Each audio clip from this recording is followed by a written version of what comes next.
Okay, quick overview of what I think I interpret for my 22 Tiffin Phaeton 40IH for solar and the house system wiring that I've got here.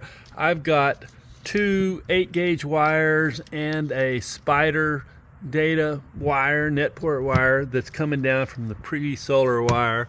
I've got house cutoff and an inverter cutoff. I've got the breakers here.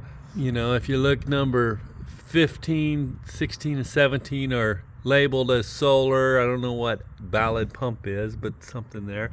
And so we'll step around, and here's my understanding of how it's all hooked together. It's kind of making sense to me now. Starting with the positive terminal off the house batteries, you follow that around, and it comes back, goes straight to the house cutoff switch back of that.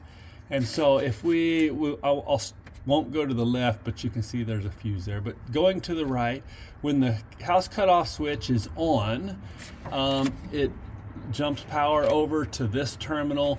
This is basically connected to this rail or bus bar or whatever you call it. All of this all the way up here, and these two are on that switched house battery power rail. These are separate. These are not switched, so this is not connected through that path.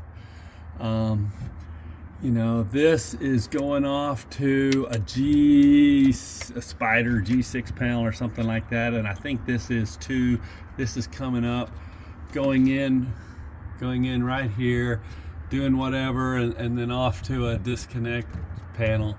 So I'm less sure about what's going on there. But if we go back to the house cutoff, so here's the battery coming in. It's bus barred up to this, through a fuse, over to the input side of the inverter cutoff. But also, it's hard to see, but there is a metal rail bus bar that this is all on. So the house batteries are hard connected through that fuse to this, which is going up and feeding these 5 terminals. So what was it, 15, 16, 17, 18.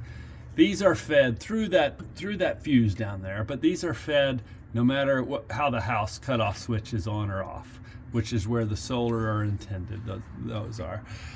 This is the merge solenoid, as I understand it. So if the merge solenoid's engaged, the chassis side of 12-volt system is connected, and you get charging of both sets of batteries if that's what's needed and appropriate, and the logic dictates it.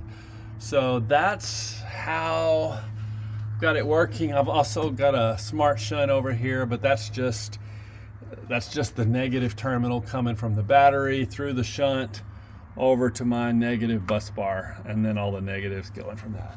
So that's a quick summary.